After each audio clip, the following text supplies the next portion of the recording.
at it, I know you are going to ask me. Alarming, this is the alarming inaction. There is an alarming inaction. CID, you know CID, this is very sensitive, but we must say it. CID ignores the Inspector General of Police directive. So you have CID and is ignoring the directive from their boss, the Inspector General of Police,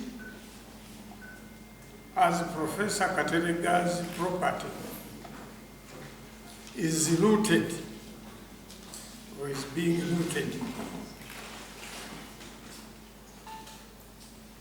at his residence in Buziga. You all know that I'm a rich man. I'm also an old man who has worked all my life to get to where I am. See dear? I have properties, so many, but they are being looted. Right, center, whatever you want to call it. So this is the issue. It is a big complaint, and I want this hard, and I'm not worried what happens. Anyway, what happens after this, you will be able to tell the story. If anybody harms me, well, I have told you who will be responsible. Issued by Owekiti Ambassador Alhaji Professor Badru Katerega, founding Vice Chancellor, Kampala University. At least that is a summary of my 50 titles. Sindio? Kampala. I issue this press statement with a deep concern and frustration over the persistent inaction and apparent bias demonstrated by certain elements within the Uganda Police Force, particularly the Criminal Investigations Directorate and its head in the matter affecting my personal security, my property rights, and fundamental access to justice. Have been denied all that, and it is time to blow it up. It should be recalled that in September 2024, I suffered a serious head injury. That's why I'm putting on this European hat. As a result of the violent acts perpetrated by my estranged wife, Ms. Jole Shubaiha Irankunda.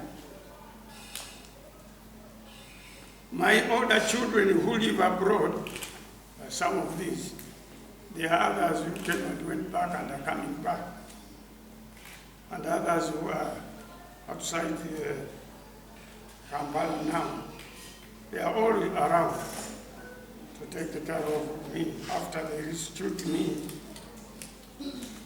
My older children who live abroad rushed back to Uganda and rescued me from my home in Buziga, where I had been held incommunicado, as I have always told you, for several days by Ms. Irankunda, now Jole Shubaiha, who had refused my family and friends access to my family home. If you are a married man, some of you have not married yet, teaching you, and you hear, you get to know that your wife doesn't want your friends to come in, or members of your family to come in, you should know there is a problem. And you have had people who have gone to court in the cases of one of our friends. because of the woman. And that's what happened to me. She had refused them to come home. I underwent an emergency life-saving brain surgery. I've gone through a brain surgery. And they have since been living in a rehabilitation home. You know what it is? A rehabilitation home. I did not just walk away on pressure from my palatial home. Mine is a palace, you know that. The king of Buganda visits me in my palace. The Chabazing of Soga has come and visited me in my palace. They don't visit simple places, simple houses. Okay? And now somebody has the audacity to tell you, never come back. Good riddance. That is what we have. So, I underwent an emergency life-saving brain surgery. They operated my head. And I asked Professor Jiliawire, one of the best brain surgeons in Africa.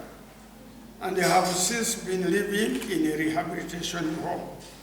So many people don't know where I live. Even my real brothers, no one is just allowed access.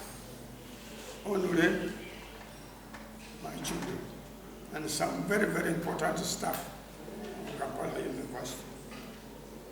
So don't arrest them if you want to know where I am, because that's the best way. Under 24 hours medical care. So these guys are not here for decoration. They must take care of me.